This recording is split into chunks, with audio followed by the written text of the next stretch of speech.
Hey, what up everybody? Continuing coverage of everything WWE Network tonight.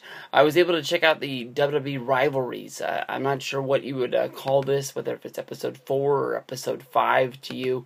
The Stone Cold Steve Austin versus McMahon was 2 parts, so I've always counted out as one single episode that went 2 hours. Honestly, in my opinion, it didn't need to go 2 hours. They could have done it easily in one. But this one was about Triple H and Shawn Michaels, one of my favorite rivalries of all time. Really stretching out their whole career. Basically, I think for a lot of people, when you think of Shawn Michaels, when you think of Triple H, you would think of their counterpart from their rise in D-Generation X, something that really put the Attitude Era on the map. A lot of people started watching WWE during this time period, during the Attitude Era, whether if it was for Stone Cold Steve Austin, whether if it was, for the Hart Foundation, whether if it was for Triple H and Shawn Michaels pushing the limits and basically doing anything it took to basically piss off the USA channel to the point of telling them that they're not allowed to be on the channel anymore. And then going on and reading the actual letter that they read, and then actually turning that into the USA channel loving them and telling them to push the limits as far as they wanted to, because people are changing the channel every time that they come on, and we want to see more of D-Generation X whenever we can get to it.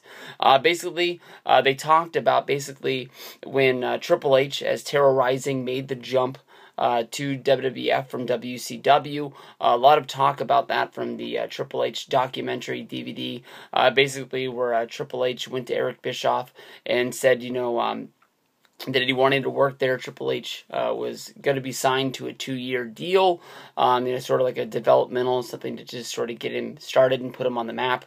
And, Triple H looked at the amount of money, saw that he was going to be starving pretty much for those 2 years, and said, you know what, give me a 1-year contract, and if at that end of that 1-year contract you don't want to give me more money, I failed you, and I'll basically leave the wrestling business. Basically, WCW got behind Triple H as Terrorizing, pushing him as a good tag team competitor, and basically Vince McMahon and Pat Patterson, they were able to notice him on WCW television and see that this was a guy to bring in because he was a good mechanic inside of the ring, and they could get behind him. So at the end of his 1-year deal, he split. He went over and basically once he was getting himself involved in the backstage locker room things, I think it was actually Terry Taylor who told Triple H to introduce himself to Shawn Michaels, that they were sort of, friends beyond friends, and, basically from knowing each other, these are 2 guys that were going to fit together. So basically, Triple H went up and introduced himself to, Shawn Michaels, who basically blew him off, but Kevin Nash took a liking to him and sort of got him into the van, and once they got into the van, they were driving up and down the road as, the Click, and everybody knows where that goes from there with, the biggest names in the business at the time with Diesel and Shawn Michaels, 2 guys that were in the main event, Razor Ramon and Triple H, 2 guys that owned the top of the mid-card, and as well as X-Pac, 6, or 1-2-3 Kid, whatever name you want to call him at the time. Basically, that kind of guy that bounced all around the card, having good matches, whether if it was in low-card tag team matches, low-card, sort of curtain jerking, or whether if he did slip into the mid-card. He never really made the main event, but he had good matches all over everything that he was doing, and these guys really lived the business, everything that they were doing. They sort of, they sort of talk about that, how Kevin Nash had a lot of respect for him to going up to some of the biggest names in the business at the time and sort of introducing themselves, thinking that he could sort of fit in with their group. So they sort of took him on. And then the one thing I love about these sort of documentaries on the WWE Network is that they always have tons of footage that it's just like has to be hidden in the vaults there, and they pull up this thing from a Wrestle Vessel, one of the WWE wrestling cruises, where they had a question and answer series, basically a fan asking a question to Triple H when he was going to be seeing himself in more singles matches that he'd be able to win championship gold again, because he hadn't had the Intercontinental title in a while. And basically Shawn answering the question, he's a friend of mine, so it won't take long. And everybody laughed and had a good thought about that. But basically, they skipped through the mid-card thing. They hit on DX for a while, but honestly, with a lot of these WWE Network shows, we just saw the DX Monday Night War. It was probably a month ago or so, but that was sort of stuff that we've already talked about and doesn't need to be gone over again. We sort of skip until the rise of Triple H once he's in the main event. Shawn Michaels had basically left wrestling after WrestleMania 14, but since he was a big name and he was still under contract, since Vince McMahon didn't want to let him go out of fear of him going and doing something for WCW and being some sort of a wrestler and maybe being some sort of a manager and taking his big name over there. Vince McMahon gave Shawn Michaels the job of basically being the a TV headpiece. He was the commissioner. I was trying to think of what the role he had when he went around and did like sort of autograph signings and press conferences and radio interviews. They called him an ambassador, I think is what they called him. Just basically talking about everything that was right in WWF and the good things that they did. But basically, from him being a commissioner, he sort of, involved himself in the things that Triple H and DX was doing. Sometimes he was with him, sometimes he was against him, and then basically getting to a point where just Shawn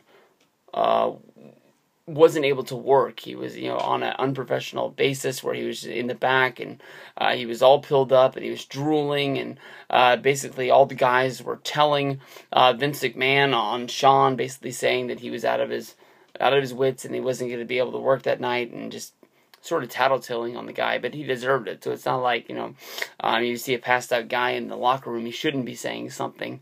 But basically everybody looked at Triple H as if he was like the dad and that he had to take care of him. So basically, Triple H got to the point where he felt like Shawn Michaels was holding him back in his career, and he had to sort of cut ties with him. And Shawn Michaels and Triple H got into a fight in the back where basically Shawn Michaels thought that Triple H was the guy sticking the knife in his back and that Vince was sending him home and wasn't going to use him anymore, and it was Triple H's fault, and he didn't want to look at the fact that his drug problem was the reason. And once Shawn became a better person and he became a Christian and he accepted Jesus Christ into his life and started reading his Bible, that basically he was able to quit pills and quit drinking. He was able to start training again, and he basically got into shape to come back in 2002.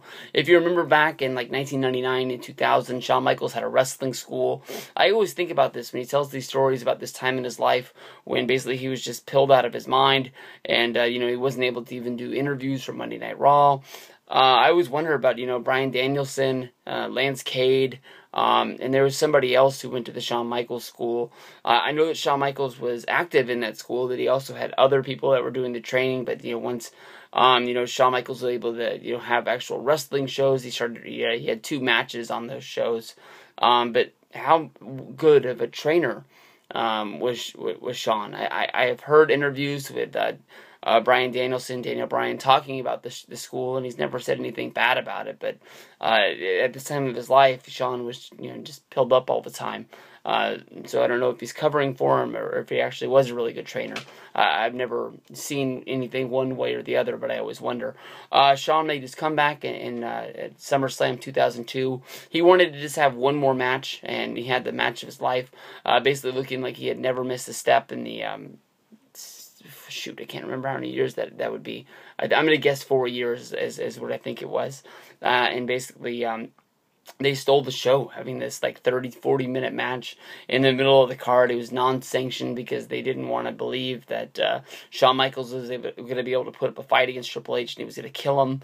It really fit into the storyline, what was going down. Shawn got the win. A lot of people thought that was going to be the end of his career and he was going to be gone. Shawn ended up coming back. They sort of just, we'll do one more and we'll do one more. And next thing you know, he wrestled for 6 more years after that fact. Well, I guess it'd be 8 because I think he retired in 2010. But Shawn came back at the Survivor Series, and they built up the fact of them having the big match in the Elimination Chamber where Shawn walked in and walked out the World Heavyweight Champion. Then they get into the fact of, Triple H ended up getting the title, and they would feud back and forth for 2 years before the point where they finally reunited as DX to sort of take out their common hatred on the McMahon family, which was a pretty good storyline. And they had matches against the Spirit Squad, which sort of killed it, which then rolled into other feuds of them going on against McMahon, the McMahon family. They had the Hell in the Cell match, and then they went on and they had matches against Rated RKO before Triple H blew his knee out, and that sort of ended that.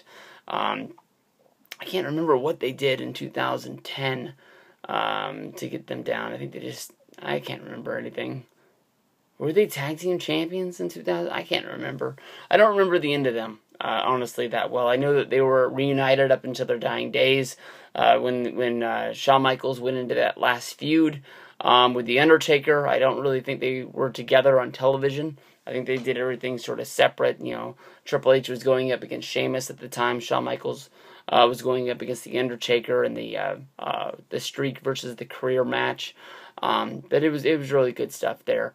I thought this was one of the best shows that they have on there. I really did like Monday Night Wars. Well, I still do like Monday Night Wars, but it seems like every show isn't as good as the last almost. I just remember when that first one came out thinking that it was a 1-hour documentary, one-time thing, and then they were going to show 20 episodes of WCW versus WWE. They were just going to show the actual footage and sort of saying on this night and sort of covered. Instead, they're sort of showing 20 documentaries of things that went on during the time, whether if it was on a faction or a rivalry or something like that.